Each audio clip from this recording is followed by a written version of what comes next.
GBOB guest blogging outreach business. Guest blogging outreach business क्या होता है, ये हम कैसे कर सकते हैं, इससे क्या फ़ायदा है, तो आज हम ये सीखते हैं। डिफ़ाइन कैसे किया जाता है इसको कि जी it is a content marketing strategy in which an individual writes and publish an article और blog post on another website और blog rather than on their own website और ब्लॉग। यानी हर वेबसाइट का ये ऑब्जेक्टिव होता है कि वो गूगल के पहले पेज पे आए। अब गूगल के पहले पेज पे आने के लिए कंपटीशन होता है, लाखों करोड़ों वेबसाइट होती हैं सेम टॉपिक पे, सेम सब्जेक्ट पे। आपने कोई चीज़ सर्च की, फॉर एग्जांपल आप कहते हैं कि मैंने स्मार्ट वॉच ख़रीदनी है, आपने गूगल पे लिखा स्मार्ट वॉच। अब स्मार्ट वॉच से रिलेटेड 15, 20, 25, 30 वेबसाइट्स आपके फ्रंट पेज पे, पहले पेज पे आ गई। तो अब स्मार्ट वॉच से रिलेटेड कम अज़ कम कई लाख वेबसाइट्स हैं जो बनी हुई होंगी। तो वो वेबसाइट्स की कोशिश होगी कि जब भी आप वो स्मार्ट वॉच सर्च करें तो वो नज़र आएँ। तो इसके लिए क्या है कि इसके लिए GBOB का सहारा लिया जाता है, गेस्ट ब्लॉगिंग आउटरीच बिज़नेस। ये SEO एक टूल होता है सर्च इंजन ऑप्टिमाइजेशन का। उसमें वो क्या करते हैं कि जो दूसरी वेबसाइट जो कि अच्छी होती है उसी टॉपिक पे, उसके अंदर अपनी वेबसाइट को इंक्लूड कर देते हैं किसी ब्लॉग के ज़रिए या किसी आर्टिकल के ज़रिए। तो इसके वो आमतौर पे पैसे लेते हैं। तो इस काम को कहा जाता है GBOB, guest blogging outreach business. The goal of guest blog posting is to increase brand exposure, build relationship and with other blogging and website owners, drive traffic back to one's own website or blog and improve search engine ranking through link building, right?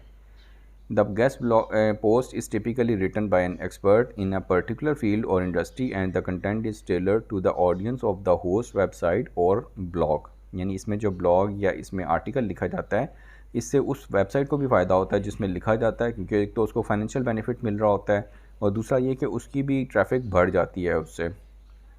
The author is typically allowed to include a brief bio and a link to their website और blog within the guest post which helps drive traffic and increase visibility.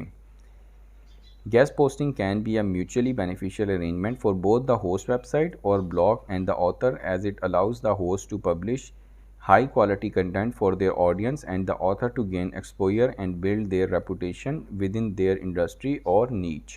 यानी इससे फ़ायदा दोनों को हो रहा है। It can be a valuable addition to your content marketing strategy, helping you to increase your visibility, reach new audience and build relationship with other bloggers and website owners in your industry or niche। When you write a guest post on a website or blog that is relevant to your industry or niche, you have the opportunity to share your knowledge and expertise with a new audience। By writing a guest post for another website or blog, you are also building a relationship with the owner or editor of that site. This can lead to other opportunities for collaboration in the future। Most websites and blogs will allow you to include a brief bio and a link back to your own website or blog within the guest post। This can help to drive traffic back to your site and increase your visibility। Most websites and blogs will have guidelines for guest posting such as preferred topics, word count and formatting। It's important to read and follow these guidelines closely to increase the chances of your target guest post being accepted। अब इसमें जो website की सही selection होती है उसके लिए क्या होता है कि when deciding where to submit a guest post, it is important to choose a website और blog that has a relevant audience and a good reputation. तो ये छोटी सी हमारी ट्रेनिंग थी जिसमें हमने गेस्ट पोस्टिंग के बारे में बताया, GBOB। अगर आपको इस टॉपिक से रिलेटेड और इन्फॉर्मेशन चाहिए होगी तो कमेंट सेक्शन में बताइएगा। आप सबके टाइम का बहुत शुक्रिया।